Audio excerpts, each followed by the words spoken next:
Boom. Hello, everyone. Hopefully, you can hear me. I'll just hang out here until someone comes on and I can figure out if the mic is working or not. I guess I need a mic mount, right? It's a little teeny thing. The whole thing is supposed to be wireless. Is there anybody out there? Here, let's see if it'll show me on live. So I wanted to come here and talk about something that's come up like 4 times. So I thought it would be enough just to give you guys a general synopsis of what is, hi Eileen, what I have been presented with, and hey Taylor, what is necessary when you come across these situations. Can you guys hear me okay? Is this mic working? I believe it is. Maybe it's not working now. Maybe I turned it off. Oh, it's working. I can see it. Yay! Minor glitch. So welcome everyone. I wanted to come out here and talk about our aging population and senior care services, adult care services. There have been 4 separate incidences in the last 72 hours where someone has reached out to me where their cleaning tech legitimately has walked on site because they did it sight unseen, which is fine. And it's nothing like what they described, and it's actually intolerable and not even habitable. So it causes a lot of anxiety for a lot of people when you see someone living in despair. And it brings up a lot of emotions. I'm not going to cry. and you have to decide where you fall on the spectrum of what you're going to do. Things happen. People get themselves into situations that are not always pleasant. You guys hear me talk all the time about how house cleaning, we get to see more than house guests. And that's true. Typically when you have a cleaning tech walk on site and it's a senior who's living by themselves and they don't have any family, which is the case 80% of the time here, you have to decide what you're going to do from your heart. So there's a couple of situations. You walk in, or your cleaning tech walks in, and you have an 87-year-old woman living by herself. The roof is leaking. The plumbing's not working. The heat got turned off, and she's got 99 cats, right? That's what I thought of just randomly.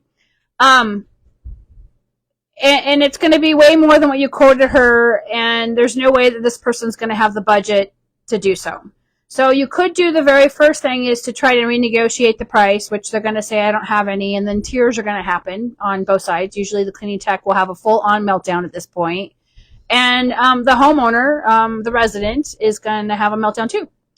And so you have to decide what you're going to do. So you could, option number 1, you could just maintain them, which is, I've done this thousands of times, more than I would like to admit. I've walked on a job and I'm like, oh, you can't live like this.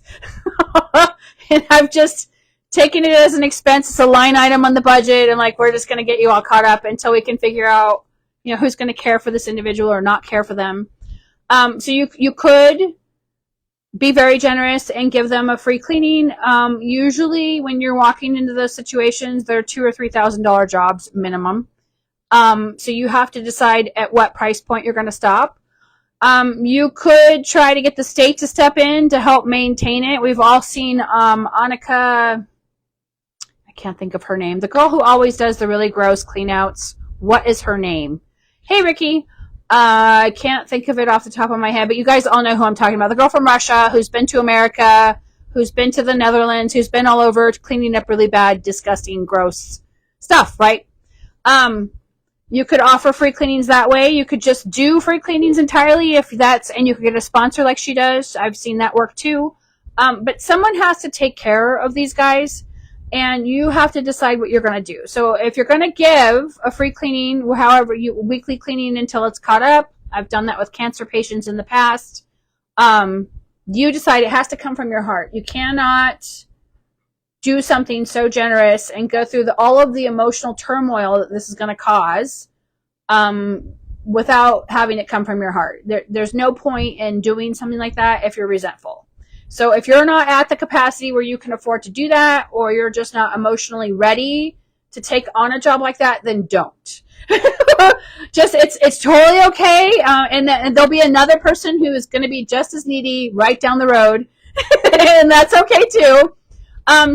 Or you could see if there's any next of kin or any family living in town. And when I say town, I live in a small town here in northern Arizona, so I refer to us as a town. For you guys in bigger, larger cities, there's other networking possibilities for you to do.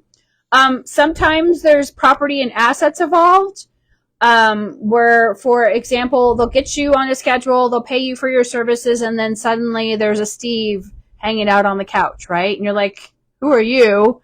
And why are you drinking beer on Mary's couch? Mary's 87, right? So it becomes this weird thing. So that's a part where you would have to call, fiduciary, because there's property involved, and then they would get a hold of adult care services. You could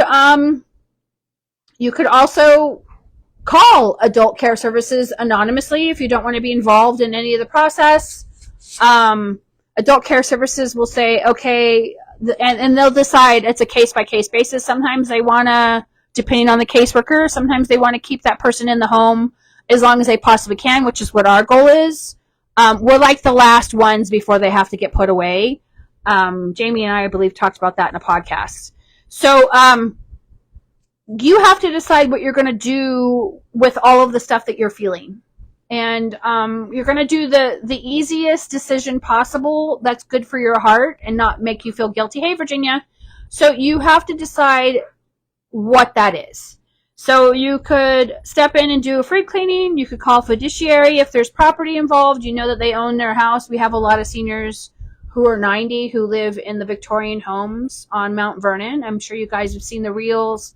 Everyone goes trick-or-treating on Mount Vernon. It's a whole thing in Arizona. You could give a discounted cleaning where they're just paying for the labor. You could give a free cleaning. But just know that once you call adult care services, because there isn't anybody else to call, there's no son, there's no daughter, maybe they've passed away, there's no sister, no brother, no auntie, no uncle, just know what the consequence is of the phone call. And I'm not saying that you shouldn't call. I'm just saying that 9 times out of 10, once you call adult care services and they come and collect this individual and do an assessment of them and they put them in captivity, 9 times out of 10, they're going to die. And I've seen it too many times not to be honest and transparent about that decision. And I'm not saying that, Mary, who's 92, should not be living on her own. I'm just saying that know that you're making a conscious decision on what is going to happen next because there's a consequence. Let me get my dog. So there's that element as well. Come on, my little terrorist. Lay down. Sorry. He'll just keep barking that one bark to let me know that he's there, and he doesn't understand why the door doesn't immediately open for him. So it's just one of those things when you have small dogs. So you have to decide what's going to be best for you and your business and what you can emotionally handle. I've only seen it in one case where someone went into captivity, is what I call it, and made it out alive. A lot of things happen in convalescent hospitals or rehab hospitals. A lot of things go down. And I still have a lot of mixed feelings just because of what I've seen and experienced in this industry. And a lot of that happened with my brother who passed away, right? So you have to decide what you're going to do should you come across those types of situations. And you're going to have to make the right decision that's best for you and the right decision that's best for the client. In the restaurant industry, which is where I came from before I came up here and did all the crazy things I'm doing. It's so funny to think that I worked in the restaurant industry for as long as I did. But there is a thing, it's called duty to act. So if you see something that is not good for them, you have a duty to act. Whether you do it anonymously or not, you have to decide what that decision is going to be. So I just wanted to bring that to your attention to make sure that you guys knew what to do. Let's see if there's anybody on here. It never shows me on the lives. I don't know why. It's refreshing. So, oh, there I am. Okay. So I don't see, does anybody have any questions about adult care services or where to look for adult care services or what a fiduciary is or any of that other stuff. As you become more seasoned in the industry, you will eventually have seniors who are on the payroll, so to speak. They're either clients or they're free. So you have to decide on what you're going to do. FUDICIA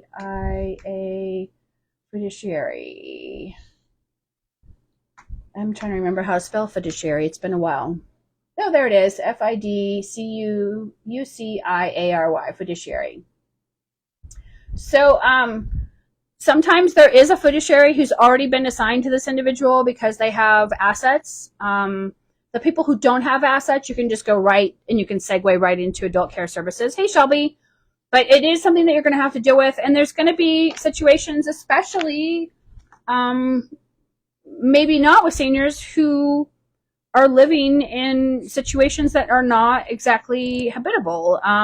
We're going to see that this winter. It's starting to snow in North Carolina. So I'm hoping that they can get some sort of compound or some place for these people to coincide together so that they're safe and they're out of the elements. I know that we survived in the 1800s here without that in the Wild West. But I don't know if I don't know if I could do it right now. We have to have generators now. We're very, we don't, how many of us can light a fire with just rocks? My survival skills are a little like, right? So I just wanted to bring that to your attention so that you kind of knew what to do. Hey, Carol. In case you came across a situation like that, because it's come up 4 times.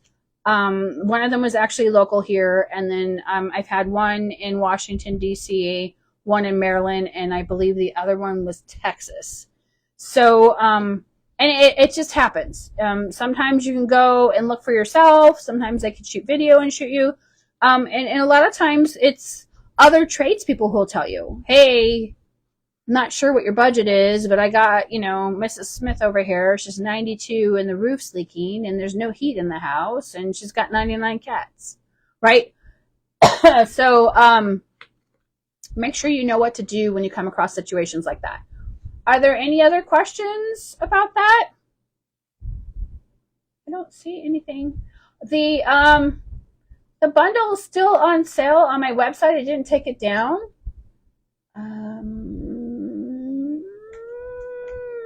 Let's see. It's not typing. I hate when keyboards don't work the way they're supposed to. If you go to my website and you go into courses, and it says the 3 bestsellers of 2024, it's legitimately $87. The Black Friday Bonanza is normally $147 by itself.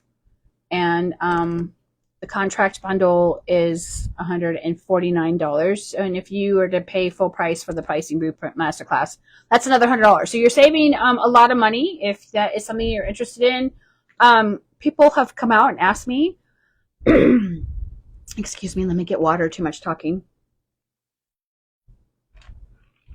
Black Friday Bonanza is 3 sales strategies to add more to your 4th quarter final gross numbers. We actually had an individual last year that added an extra 40 grand to her bottom line by doing the Black Friday Bonanza. I was like, I've never had anybody do 40 grand, but it works. There's 3 sales strategies in there. I'm going to probably add in mindset and some selling techniques I've kind of gone over that I want to put in there. I just haven't had a chance.